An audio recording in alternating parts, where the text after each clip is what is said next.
पुण्यात्मा, कैसा है भगवान और कौन है परमात्मा? पहले तो हम अपने सदग्रंथों से पहचानेंगे कि कैसा है भगवान।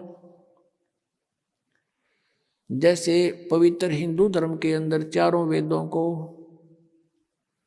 एथेंटिक मानते हैं कि वेदों में जो लिखा वो फाइनल है, लेकिन वेदों का जो लेख है, मूल पाठ संस्कृत भाषा में है। अपनात्माओं, ज्ञान जो होता है, ज्ञान वो किसी भी भाषा में हो, ज्ञान तो ज्ञान ही होता है। जैसे हम अपनी चाहे हरियाणवी भाषा में बोल के वो बात बता दे, और चाहे जिस भाषा को कोई समझता हो उसमें बोलकर बता दे, वो ज्ञान श्रेष्ठ हो, यथार्थ हो, तो उसका समझना आवश्यक है। अब एक भाषा को जान लेने से विद्वान नहीं हो जाता। जैसे संस्कृत भाषा को जानते थे ब्राह्मण वर्ग, और इन्हीं को पहले सतयुग त्रेता द्वापर तक इन्हीं को शिक्षा ग्रहण का आदेश था, दूसरे वर्ग को नहीं था, वर्ण को नहीं था। परमात्मा चारों युगों में आए हैं। सतयुग में सत सुकृत नाम से आए, तब इस मनु जैसे ऋषियों से मिले, ब्रह्मा से मिले, विष्णु से मिले, शिव जी से मिले। इनको यथार्थ ज्ञान समझाया, इन्होंने ध्यान से सुना, लेकिन बाद में काल ने इनकी बुद्धि को बदल दिया कि ये झूठ बोलता है, ऐसा कुछ नहीं है। तो तीनों ने बगावत कर दी, भगवान की वाणी को स्वीकारा नहीं। मनु जी ने भी परमात्मा का नाम बिगाड़ दिया कि ये वामदेव है। वाम माने उल्टा, उल्टे अर्थ करने वाला, क्योंकि कबीर परमेश्वर कहते थे मैं परमात्मा हूं,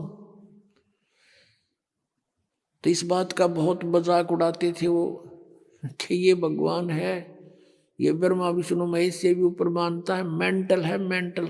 वो कहा करते कि भगवान तो निराकार है, प्रकाश ही प्रकाश है। परमात्मा कहा करते कि ऊपर भी मैं ही हूं, नीचे भी मैं ही हूं, दोनों ठोड़ पर मैं ही हूं। तो उसका नाम वामदेव रख लिया, वामदेव। वाम माने उल्टा, उल्टी खोपड़ी वाला। वामदेव उल्टी खोपड़ी वाला भगवान। नहीं माना, कहने का भाव किसी ने नहीं माना परमात्मा को परमात्मा। त्रेता युग में मुनिंदर नाम से आए थे, और द्वापर में करुणा में नाम से आए थे, जो सुपद सुदर्शन के गुरु जी बने थे। और त्रेता युग में आए थे जब मंदोदरी और नल नील और लंका के अंदर जो एक चंद्र विजय भाट था, उसके 16 सदस्यों ने नाम लिया था, और भी कुछ एक अच्छी आत्माओं ने परमात्मा की शरण ग्रहण की थी। अब कलयुग के अंदर वो परमात्मा आए और अपना यथार्थ ज्ञान स्वयं ही बताना पड़ता है परमात्मा को प्रत्येक युग में आके। अब जो परमेश्वर आए थे 600 वर्ष पहले बनारस में, उस समय भी परमेश्वर यही कहा करते थे कि तुम जिन भगवानों की पूजा करते हो, इनकी पूजा का विधान वेदों में नहीं है। और ब्रह्मा विष्णु महेश को आप अजरो अमर मानते हो, ये अजर अमर नहीं है, इनकी जन्म मृत्यु होती है। 3 देव की जो करते भक्ति, उनकी कदे ना हो मुक्ति। इन तीनों देवताओं की 600 वर्ष पहले परमात्मा ने बताया था कि दुर्गा इनकी माता है और काल इनका पिता है। लेकिन उस समय इन ब्राह्मण वर्ग के जो गुरुपद पर विराजमान थे व्यक्ति, उन्होंने परमात्मा का घोर विरोध किया और करवा दिया जनता से, और कहा कि कबीर तो अशिक्षित है, ये क्या जाने संस्कृत भाषा को, ये तो जुलाहा है, धानक है, हम ब्राह्मण हैं, हमने संस्कृत को पढ़ा, ऐसा कुछ नहीं लिखा हुआ इन पुराणों में। ये सर्वेश्वर हैं, महेश्वर हैं, कोई इनके माता पिता नहीं, मृत्युंजय हैं, कालज्य हैं। आज तक मूर्ख बना रहे थे हमारे को संस्कृत भाषा के जानने वाले। और परमात्मा ने 600 वर्ष पहले लिखा था कि इनकी जन्म मृत्यु होती है, इनके माता पिता हैं। अब पहले तो परमात्मा के उस सूक्ष्म वेद में दिखाते हैं आपको कि परमात्मा ने 600 वर्ष पहले ब्रह्मा विष्णु महेश के बारे में क्या टिप्पणी करी थी, और आज फिर उन पुराणों में ज्यों की त्यों पाई। जब हम शिक्षित हो गए, समझण जोगे हो गए, अब देखिएगा। अब ये है कबीर सागर। अब कितना मोटा ग्रंथ है, अब देखना इसको, इसके अंदर दिखाते हैं आपको। ये है कबीर सागर, संपूर्ण 11 भाग खेमराज श्री कृष्ण दास प्रकाशन बंबई, यहाँ से ये प्रकाशित है।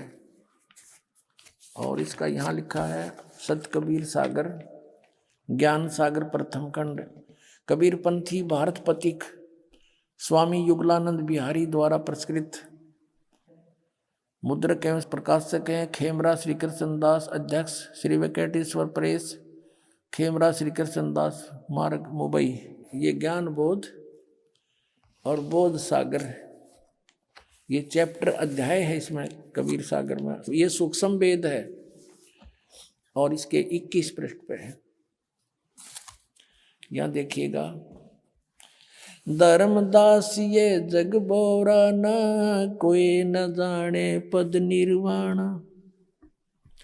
यही कारण मैं कथा पसारा, जग से कहिए राम नियारा। ये नाम गलत लिखा, मिसप्रिंट है। यही ज्ञान जग जीव सुनावो, सब जीवों का भरम नसावो। अब मैं तुमसे कहूँ चिताई, ही तेरे देवन की उत्पत्ति भाई। तेरे तीनों भगवानों का जन्म बताता हूँ, जन्म पोथी, जन्म पत्री, इनकी जन्म तिथि। कुछ संक्षेप कहूँ गहुराई, सब संशय तुमरे मिट जाई। भरम गए जग वेद पुराना, आदि राम का वेद न जाना। आदि राम है ये, राम राम सब जगत बखाने, आदि राम कोई बिरला जाने। सब राम राम अल्लाह अल्लाह कर रहे हैं, गॉड गॉड। आदि राम यानी सनातन परमात्मा को कोई नहीं जानता। ये राम है, नाम नहीं, सब गलत स्प्रिंट है ये। ज्ञानी सुने सो हृदय लगाई, मूर्ख सुने तो गम ना पाई। अब ब्रह्मा विष्णु महेश के तीनों देवताओं के माता पिता बताता हूँ। माँ अष्टंगी पिता निरंजन, ये जमदारुण वंशन अंजन। पहले कीन निरंजन राई, पीछे से माया उपजाई। माया रूप देख अति शोभा, देव निरंजन तन मन लोभा। काम देव धर्मराय सताए, देवी को तुरंत दर खाए। पेट से देवी करी पुकारी, हे साहेब में मोह करो उबारी। टेर सुनी सतगुरु तय आए, अष्टंगी के बंध छुड़वाए। धर्मराय को हिकमत कीना, नख रेखा से भग कर लेना। धर्मराय करे भोग विलासा, माया को रही तब आशा। ये धर्मराय काल को भी कहते हैं। ये काल ज्योत स्वरूपी निरंजन काल या ब्रह्म कहो, ये दुर्गा का पति है। और ब्रह्मा विष्णु महेश इन दोनों के संयोग से उत्पन्न हुए परमात्मा बता रहे हैं। तीन पुत्र अष्टंगी जाए, ब्रह्मा विष्णु शिव नाम धराए। होय होय। तीन देव विस्तार चलावे, इनमें यो जग धोखा खावे। पुरुष गम कैसे कोई पावे, काल निरंजन जग भरमावे। तीन लोक अपने सुत दीन्या, सुन निरंजन बासालीन्या। तीन अपने पुत्रों को तीन लोक, पृथ्वी लोक, स्वर्ग लोक और पाताल लोक दे करके स्वयं वो गुप्त रहता है 21 में अपने ब्रह्मांड के ऊपरले किनारे पर। अलख निरंजन सुन ठिकाना, सुन यानी ऊपर, वो कम प्लेस में या अलग स्थान बनाकर रहता है। और ब्रह्मा विष्णु शिव भेद न जाना, अलख निरंजन सुन ठिकाना, ब्रह्मा विष्णु शिव भेद न जाना। तीन देव सो उसको ध्यावे, निरंजन का वे पार न पावे। अभी तक ब्रह्म की प्राप्ति ब्रह्मा विष्णु महेश को नहीं होली। अलख निरंजन बड़ बटपारा, तीन लोक जीव कीन आहारा। तीनों लोकों के जीवों को खाता है ये, बड़ा ठग है। बटपारा माने छली व्यक्ति है ये। ब्रह्मा विष्णु शिव नहीं बचाए, सकल खाए पुन दूर उड़ाए। कहते ब्रह्मा विष्णु महेश अपने पुत्रों को भी खाओगा ये आखिर में। तिनके सुत हैं तीनों देवा, आंध्र जीव करते हैं सेवा। इनके पुत्र हैं तीन, यानी इनके ब्रह्मा विष्णु महेश जो हैं काल और दुर्गा के पुत्र हैं। और ये अंधर जीव, अंधे जीव इन ब्रह्मा विष्णु महेश की पूजा करते हैं। अंधे माने ज्ञानहीन। अकाल पुरुष काहू नहीं चीन्या, काल पाए सभी गए लीन्या। कहते तीन देव और असुर अवतारा, ताको बजे सकल संसारा। तीनों गुण का ये विस्तारा, धर्मदास मैं कहूँ पुकारा। गुण तीनों की भक्ति में ये भूल पड़ो संसार। कह कबीर निज नाम बिना कैसे उतरो पार। तीन देव की करते भक्ति उनकी कदे ना हो वह मुक्ति। कबीर परमात्मा जी 600 वर्ष पहले कहा करते थे ये ज्ञान। और इन संस्कृत भाषा के जानने वालों ने कहा था कि कबीर जी तो अनपढ़ हैं, अशिक्षित हैं, ये संस्कृत भाषा को कैसे समझ सकते, ये झूठा है, कपटी है, झूठ बोलता है। ऐसा घोर विरोध करा दिया परमात्मा का। वो सितम ढाए परमात्मा के ऊपर। उनका इतिहास सुनाएंगे आने वाले समय में, जब भी ये कई दिन का सत्संग करेंगे अगले, क्योंकि 3 दिन का सत्संग, 3 का भी 2.5 दिन का समझ लो ये तो। इसमें तो परमात्मा की भूमिका बनती है।